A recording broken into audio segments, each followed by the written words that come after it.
Hey, welcome back to my channel. My name is Megan Grant and I help people like you find freedom through freelancing. I debated sharing this on my channel because I didn't want it to get misconstrued, but I've always committed to keeping it real, which I feel like a lot of other YouTubers and coaches don't.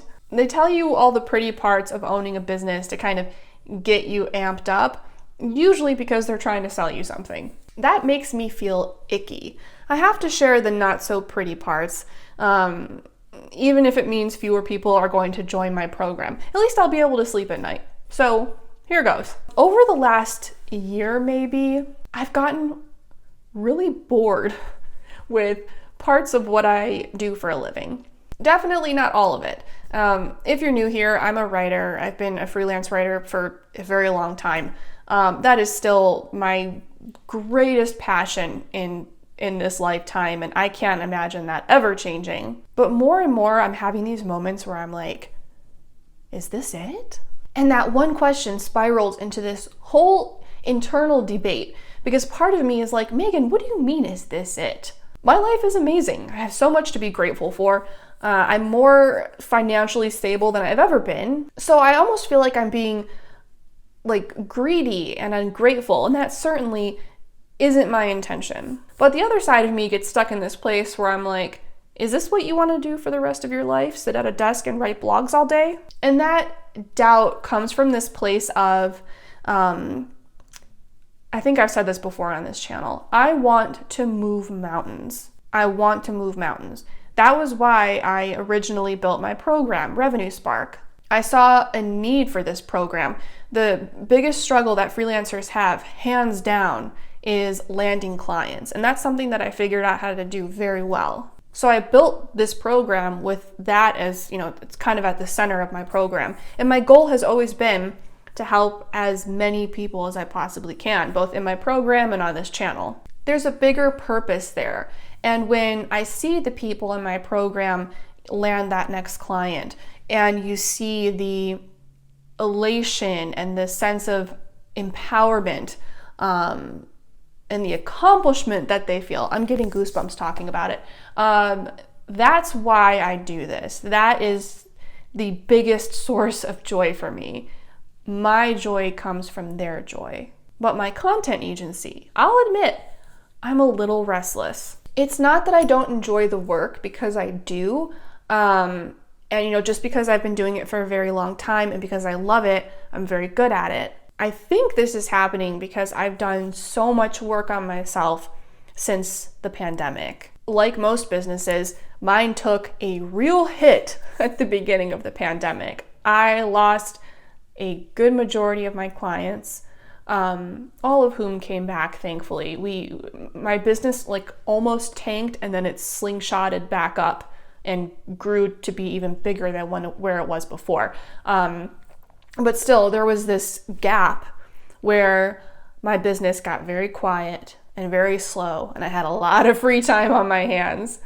And that kind of led to a lot of soul searching and looking for a deeper meaning in my life, emotionally, intellectually, and spiritually. And I never stopped. So I started that during the pandemic, and I'm still doing it now a few years later. And I think I'm learning that once you open those doors and start exploring what else might be out there, you can't go back. You've already seen hints of this on this channel. I was very hesitant to kind of venture into new territory, but you have to try new things. And I've been posting different kinds of content lately. I've got this video on Wim Hof breathing, and this one about how I've stopped caring about looking sexy online. I published a video, I recorded a Sunday day in my life, Sunday get ready with me vlog, whatever they're called. And I took you along with me as I did my cold plunge, and we went up into Mount Charleston. Also, I'm working on the next iteration of my program, Revenue Spark. I've been working on it. And this is a bigger revamp. I've revamped it before, but this one's bigger because I've realized over the last few years that while landing clients is, pivotal, it's not negotiable. You have to know how to land clients if you want to be a freelancer. And that's still going to be a huge part of it.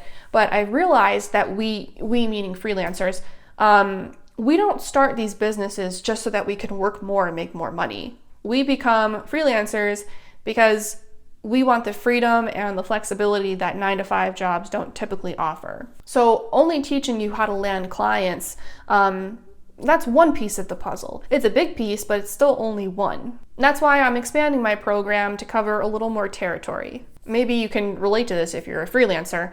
Your goal is likely to make more money while controlling your time and energy. There are two parts to that: making more money, but having more control. You want to earn your own paycheck, your own income, so that you can have a life. There's a deeper why behind all of this, and it's not just about money. All of this also means that I'm re-examining my own business and my own goals. I've said before on this channel that you have to leave room for all of the amazing things that the universe has in store for you, and I need to hold myself to that same standard.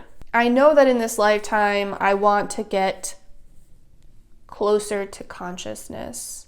I want to feel as free and creative and liberated as possible. I want to help as many people as possible and leave a lasting positive impression and bring joy to their life as best I can, however that might look. And that may or may not come from my current path. The universe might deliver that to me in a completely unexpected package, and I need to be receptive to that. I share all of this with you because in the past, I think this entire concept would have terrified me. In fact, I think it was in this video where I talk about why goal setting fails for so many of us. And one of the biggest reasons is that when we set a goal, we have tunnel vision. That's all we see.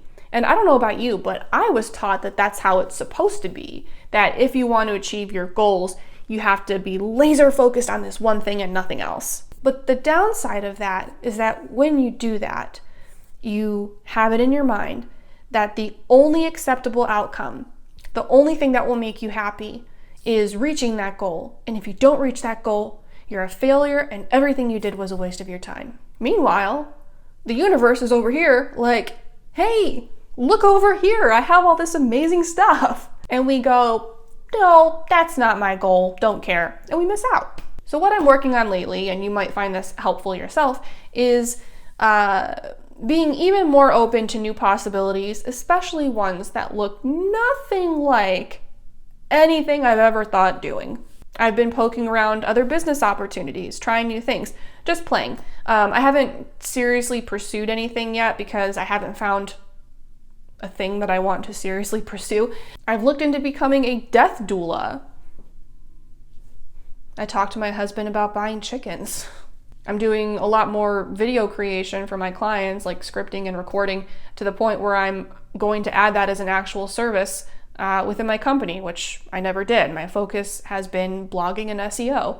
I'm thinking outside the box a little more.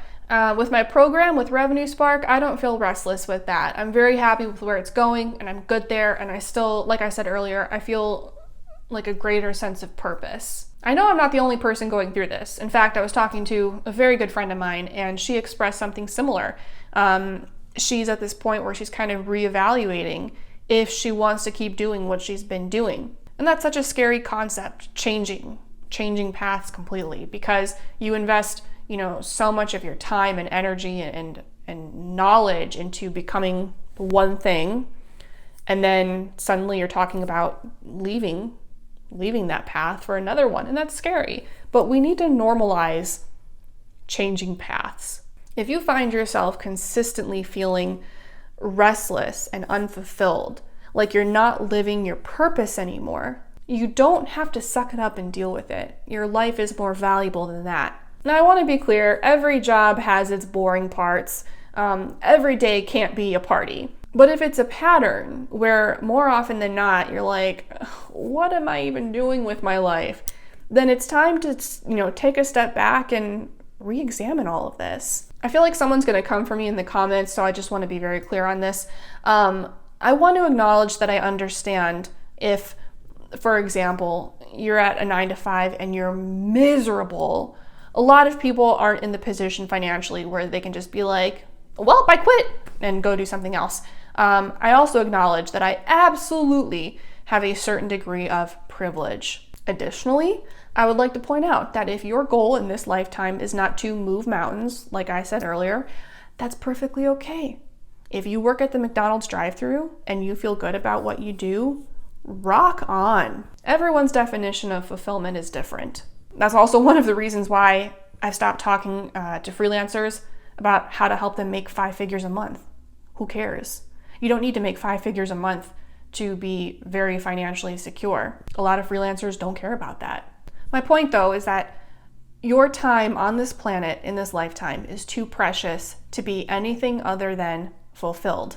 Don't let the fear of starting over or switching gears be what stops you from trying something new. Expecting yourself to want to do the same thing for the rest of your life is not realistic. We're human, we evolve. Also, it's okay if you don't have all the answers and you know you want to be doing something different, but you don't know what that is. Why would you have all the answers? It's okay to experiment and try new things, and maybe you love some things and you hate others. That's how you discover more about yourself. The idea is to just try. Keep an open mind and an open heart. You never know what's waiting for you around that next corner. That's all I've got for you today. Normally at the end of my videos, I talk about my program, Revenue Spark. Not going to do that today because it doesn't feel like it fits. But instead, I would love for you to drop me a comment. Let me know what you thought about this video. And also, if you can relate. I really do think the pandemic was like a turning point for a lot of us. And like I've said a couple times in this video, I don't have all the answers. I don't know where our paths are going, but I do know that all of this self-exploration I've done over the last few years has been very eye-opening. And I think it's really important that we find peace in the unknowable. And I don't know if that's a word, but I just made it one. And find peace with not knowing, which is exactly what I just said, the unknowable. All right, I'm rambling, so I'm going to cut it here. Anyhow, drop me a comment and say hi. I love talking with you guys. See you next time.